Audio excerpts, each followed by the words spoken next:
But is this question asked in the assignment or what? Yes, sir, it was asked in the assignment regarding that Is the only. assignment submitted already? Not submitted. Yeah, it's submitted, sir. Done? Yes, sir. Okay, then we can answer, because if this assignment is live and if these people have to answer, then it'll be a problem.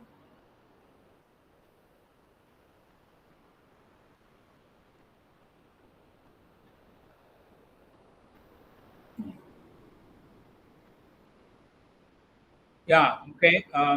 Thank you. Thank you, Sandeep. Good evening to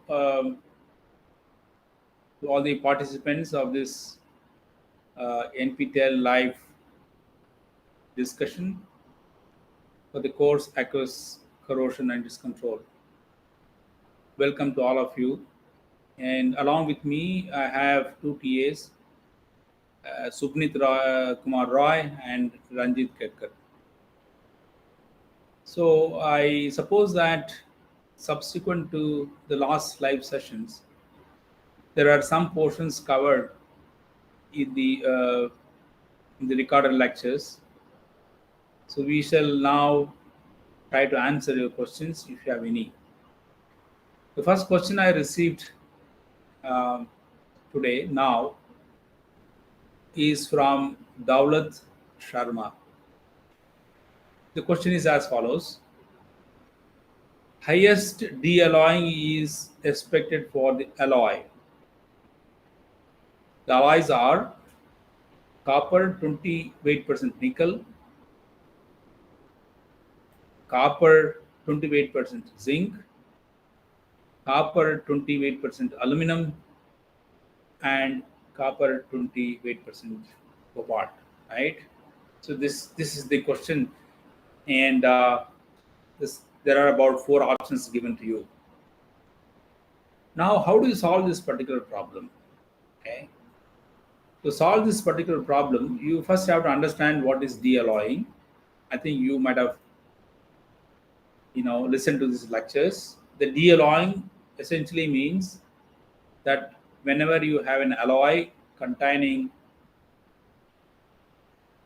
2 or more elements, when these alloys are exposed to a corrosive environment, one of these elements can selectively dissolve, corrode into the corrosive medium. And among all these elements, the one that is going to corrode would have the lowest electrochemical potentials, right?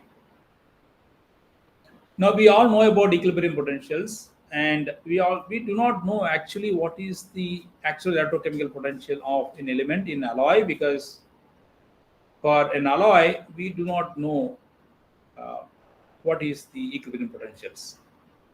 However, what we know about is the activity of an element in a given alloy. The activity of an element in a given alloy increases when the concentration of that element is increased. So, approximately when the concentration of the element increases, then if that element happens to be a relatively active element, the tendency for corrosion increases. So, the de-alloying occurs in an alloy when an element with the lowest equilibrium potential is added or present. One condition.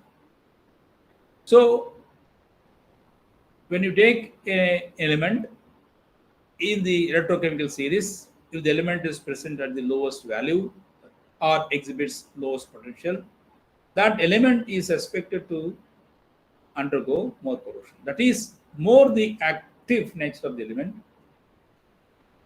higher is its tendency to dissolve, right? That's the concept behind de-alloying. So once a question is given like this, you look at the first aspect. Among these elements, which is having the highest ability to corrode or lowest equilibrium potentials. First point. The second point is, what is the concentration? Suppose I have an element A and B, and B is supposed to be active. The concentration of B, as you increase, the de-alloying tendency increases. We all seen that the de-alloying in the case of copper zinc, that is we call de-zincification. It doesn't occur when the zinc content is lower than 15 weight percent. Only when the content of zinc exceeds 15%, then the de-alloying increases. We also have seen that the de-alloying can be arrested by using admiralty brass. That means you can add some tin, antimony, arsenic, and so on. But that is possible only when the alloy is, is alpha brass, right? What is alpha brass? The zinc content is within the limit, wherein it forms only alpha phase.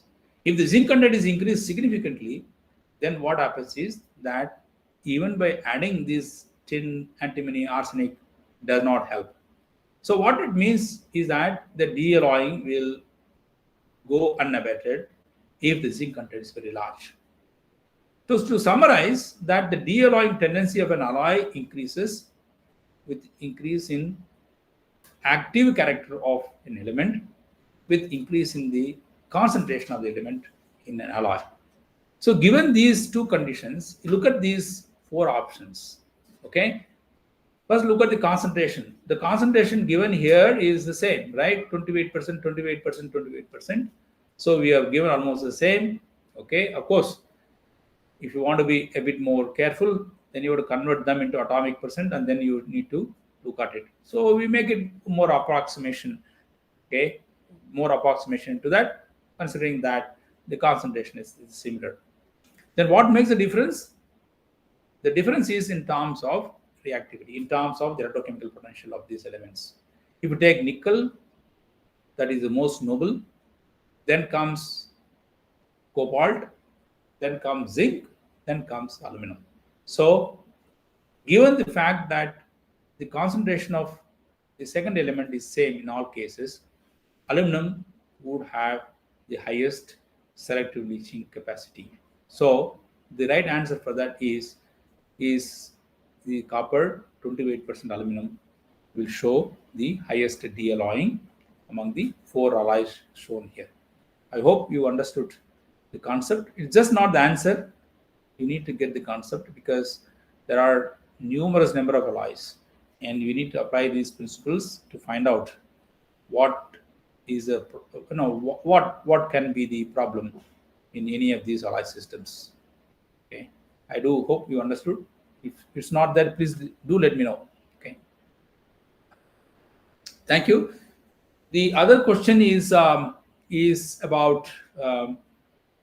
I read this question now for you, for all of you. The question is, how laser welding can avoid weld decay of 304S stainless steel despite its high carbon content? Okay. Again, you need to go to the principles. You need to go to the fundamentals, actually. Okay. What are the fundamental in this here? Okay. Let me try to go to this. Or let me see if I can make a diagram here. Okay. I hope you are able to see this. Okay. You know that the so-called TTT diagram, time temperature transformation diagram for weld decay or sensitization, right? So I'm going to draw this temperature. This is the time, two axes we have, and the transformation. What does get transformed? The transformation here is that the dissolved carbon is transformed into chromium carbide, right? That's what you're seeing here. Now you have something like a C curve here, right? To see this, right? And at this temperature, the rate of sensitization becomes very high. It's quite faster, right? And as you lower the temperature, the sensitization becomes lower. So is the case when the temperature is increased to higher values. So somewhere in between here, the rate of sensitization becomes very large. Okay. Now, what is sensitization? There is nothing but the formation of chromium carbide, Cr23C6, right? And the chromium carbide formation leaves behind a chromium depleted zones around the grain boundaries in a given alloy. That we all know about it. When the chromium concentration goes below certain value, and this region is no more acting as stainless steels. So they suffer severe amount of corrosion because of chromium depletion. Now, what is sensitization?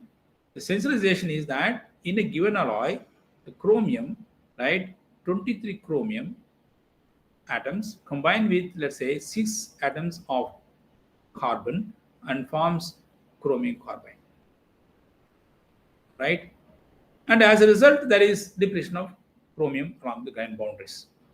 Now you need to avoid this. Avoid the formation of chromium carbide when you rise the temperature, right?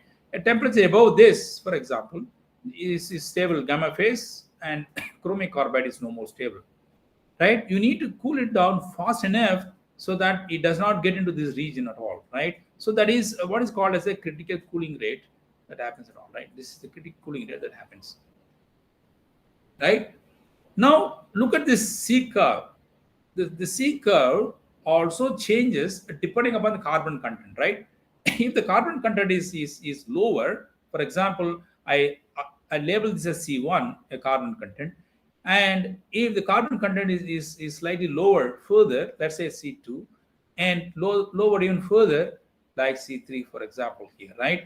Now, when you lower the carbon content from C1 to C2 to C3, for example, now you see that the cooling curve, you see it very nicely here, right? Now we can have even the low cooling rate actually, right? So the cooling rate can be lowered when the carbon content is increased. Or put it other way around, when the carbon content is increased, the allowable cooling rate to avoid sensitization is significantly lower, right? So that means if you have a technique that can produce a high cooling rate, then the chromium carbide formation is not going to happen, right? And that is the key in avoiding the sensitization of stainless steels. Now let us look at the cooling rate. How does the cooling rate depend? And what are the factors that affect the cooling rate?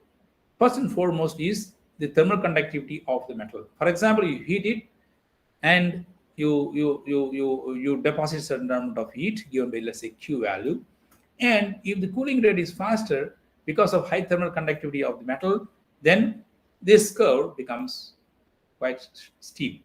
For example, I put this way, I have drawn another curve. Okay, now this is the temperature, this is the time here, right? Suppose if the thermal conductivity of the metal is going to be very poor, this is the cooling rate. The thermal conductivity of the metal is going to be higher, then the cooling rate is increasing because the rate of heat dissipation becomes very large. Okay, so this is about the thermal conductivity of the metal. Let me go to the other point actually. Let's look at the welding now. Let's look at the welding. Now what happens in a welding? You are joining two metals, right? This is not an ideal diagram, but I hope you will be able to understand it nevertheless. Okay, look at this now. So now what I'm going to do is, now I'm going to now weld this, okay, using some source which provides energy now, right? Now we know about gas welding. We know about arc welding. What is the difference between the gas welding and arc welding? In a gas welding, you're going to use a flame to heat it. So that means the amount of heat that is deposited is going to be quite large. So the Q that is deposited here is going to be quite large because the energy density of the flame is very less. As compared to that arc, the energy density is very large. When I talk about laser, again the power is very large. That means I can have a very sharp laser, very fine laser. I can have it. I can melt it so fast here. Okay, that means the localized heating is so fast. The amount of Q involved is very less. That means the Q is less, then the cooling rate becomes very large, very large. So because high cooling rate, that means the laser and the electron beam, they are high energy, high power beams, right? When the power of the beam is very large and they're so focused, they melt this localized region that means the amount of heat that is deposited in this is much less. That means the overall Q, the overall heat that is deposited in the metal is very less, and so the cooling rate becomes very fast. That means if I have to plot the temperature versus time, that is the thermal profile of various welding technique, for example, now I would say that this is going to be approximately for electron beam welding, and this is going to be for the laser welding, and this is going to be for the arc welding. Okay, this is for electron beam, this is for the laser, and this is for the arc welding. Please now notice the metal is now getting heated up and then cooled down. Look at the rate of cooling is very fast here, and of course slightly higher and in the highest here. Now let's superimpose on this a TTT diagram. Okay, when I put a TTT diagram here, look at this. This is for carbon 1. This is carbon 3. I look at the old slides. This is for the carbon 2, and this is for the carbon. This is for the carbon 1 here. Okay, so now look at this. Now that means because it's cooling very fast. Now that's maybe this diagram is not a little. I think maybe I rewrite. I think sorry for that. Let me draw this. Redraw it again.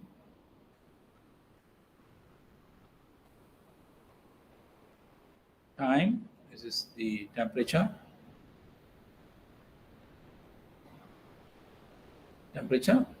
Okay, this is for the laser. I will use only 2 of this.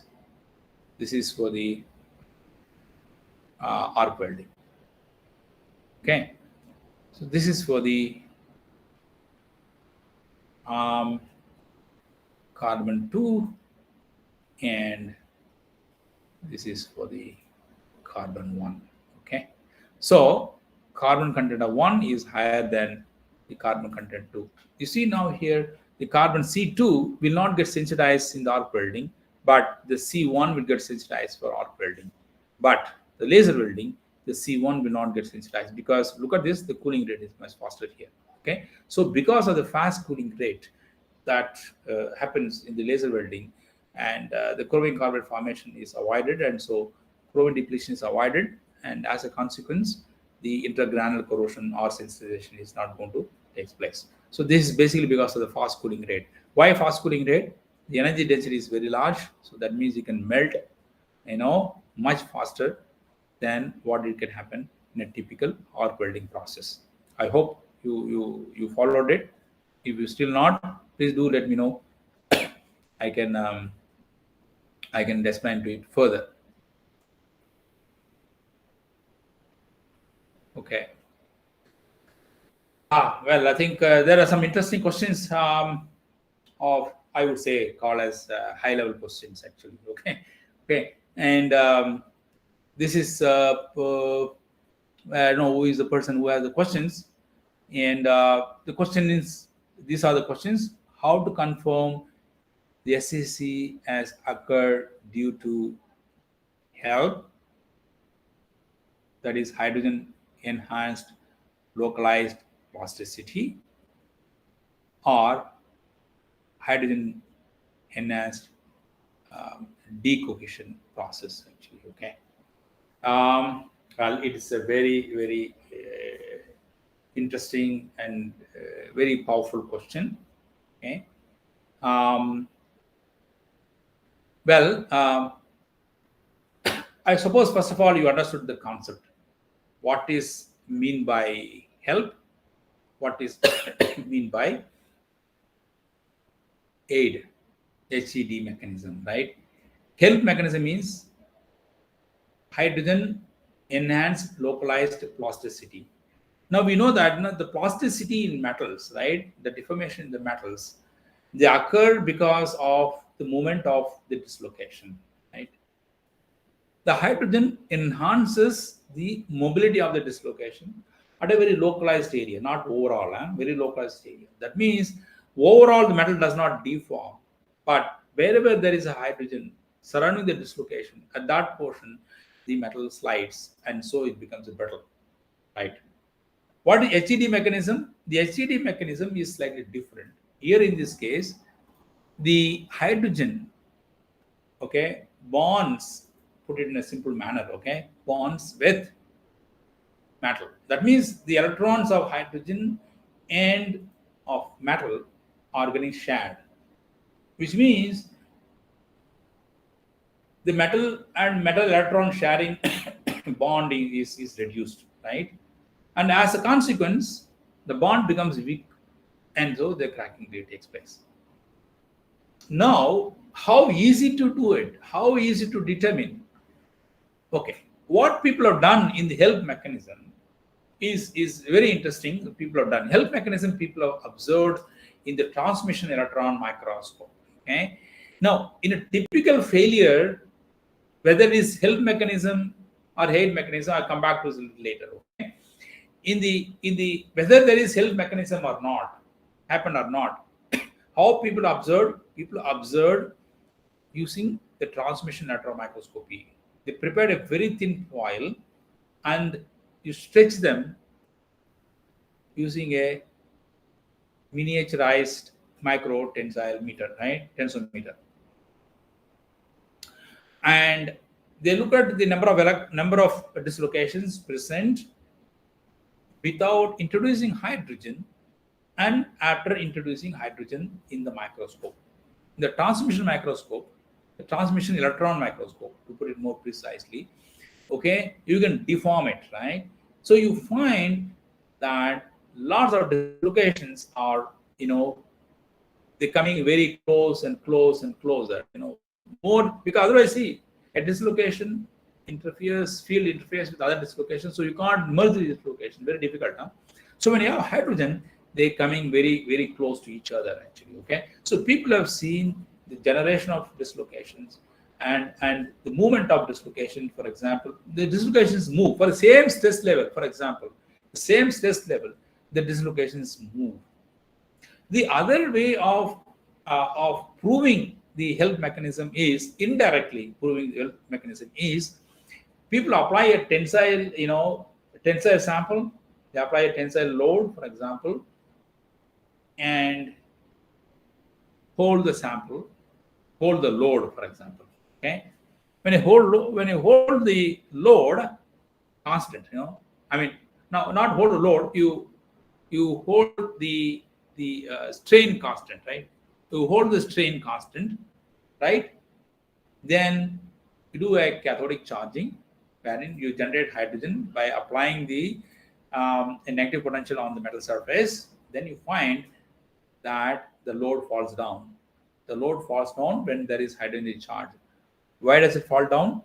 Because the dislocations move, then there is a relaxation takes place, and so the load falls down. And then when you stop again hydrogen charging, the load again goes up for the same strain values. So this is an indirect indication of the help mechanism that is operating on the metals, actually. The hydrogen, HED, hydrogen enhanced decohesion, is a tricky thing. There's a lot of controversies. And suppose it is fractured, completely brittle, right? And the surface is, something like cutting a butter using a knife, for example, so smooth, for example. Okay. In which case people call as decohesion. What does decohesion means? What happens? It is like, you take a cloth, right, and you apply a little bit of load and you just cut it with a scissor, right, and see there's no flow patterns, right? But you take the same cloth, you pull it very, so much so that tearing takes place. Then you see the threads have moved across. They are something like a dislocations now. So which means the position of the atoms are not changed in the lattice if the breaking is taking place because of decohesion. There is little less movement of atoms because of the hydrogen-induced breaking of the bonds actually. So the question now is that is there an ideal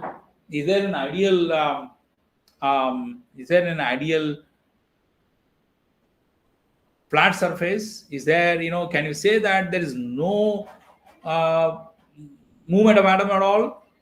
Some people say, look, you're not seen at a higher magnification. You go at 10,000 magnification, no, it's not sufficient. You go up 20,000 magnification, 1 lakh magnification. So that's the kind of problems that you have. So I'm not sure there can be real test that can prove there is hydrogen-induced, hydrogen-enhanced decohesion at all. But if you can see the atomic level, the atoms are not moved, no steps are formed, then you can say that it is hydrogen-enhanced decohesion at all. But can you prove convincingly? There are people who really feel that it cannot be convincingly proved, but there are, in principle, of course, yeah. I mean, they say that bond strength is decreased, and so there is going to be breaking of bonds because of weakening of bonds between atoms, metal atoms due to hydrogen. Okay, so that's. I hope that gives you some idea about the hydrogen-enhanced localized plasticity and hydrogen-enhanced decohesion mechanisms. Okay, thank you for the question. The next question is, medium carbon steel tube is coated with nickel and then with chromium. We observed pits on such tubes after some days when exposed to regular environment. Right? But for fitting to occur, material should be passive. So when pits goes below chromium nickel layer, corrosion of base metal tube will occur due to pitting or general corrosion. Okay, it's a very interesting the question. I read the question for those of you who are listening, because the person who posed this question is understand the question very well, I'm sure, but others may not. So I repeat this question again so that you people get a clarity as to what this question really means. Medium carbon steel tube is coated with nickel and then chromium, right? Generally, chrome plating is done, okay, in the following manner. They apply nickel and then they apply chromium, because the reason is very simple. Chromium is becomes a little noble, right? And so what will happen is it will start forming galvanic corrosion if there is any crack. Chromium coatings are always, you find micro cracks actually. It's hard to find a chromium coating without micro cracks. So you normally apply a nickel coating and then a chromium coatings. Okay. Now, observation. They observed pits on such a tube after some days when exposed to a regular environment. I don't know what the environment is. Okay. But for fitting to occur, material should be passive. So when pits below chromium nickel layer, corrosion of base metal will occur due to pitting corrosion or general corrosion, right?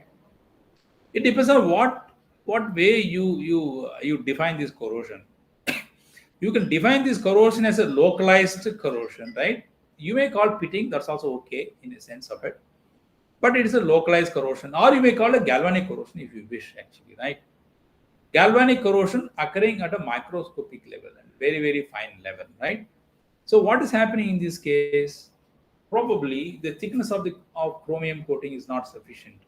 The thickness of the nickel also not sufficient, actually, right?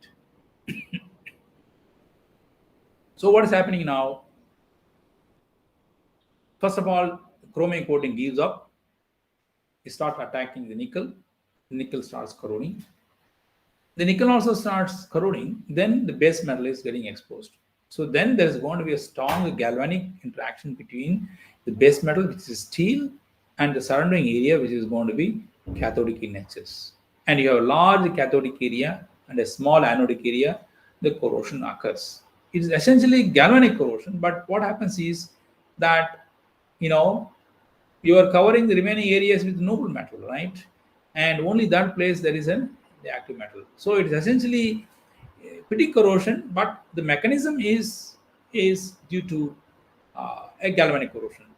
So in fact, these are the things. What people do is people also give um, duplex nickel coatings, and then in fact to avoid this, one way to do is the people go for duplex nickel coatings.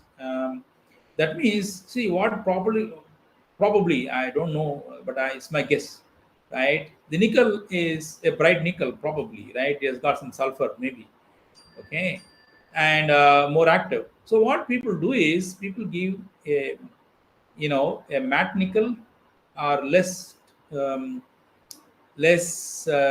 shiny nickel, I call it, which means it is more in nickel, less in sulfur. Don't worry about the surface nature. Then you give a coating with with the bright nickel, for example. Then you give a chrome coating. So in which case, what happens is when the chrome coating gets damaged, then the nickel coating, the bright nickel coating corrodes. But because the um, the third layer, what you see is nickel, which is nobler than the bright nickel. It does not allow the penetration, right? It leaves maximum a lateral penetration. So in which case, pitting will not be occurring at all, actually. Okay. So there is a way to avoid this, and it can be done also by going through 3-layer coatings. First is a normal a wet bath, they call it, right? Simply nickel coatings. Then you have bright nickel coatings. Then you will have what is called as a chrome coatings, in which case you can avoid pitting corrosion as well. Okay, so there are 2 points. Yes, it's okay you call pitting corrosion, no problem. If it's okay you call galvanic corrosion, no problem. But it's not a general corrosion at all, actually. Okay, general corrosion means it goes everywhere, right? And the solution for that is having 2-layer nickel coating, and then followed by that you have a chrome coating. You can avoid uh, this kind of problems. Thanks for the question. Is there any other question?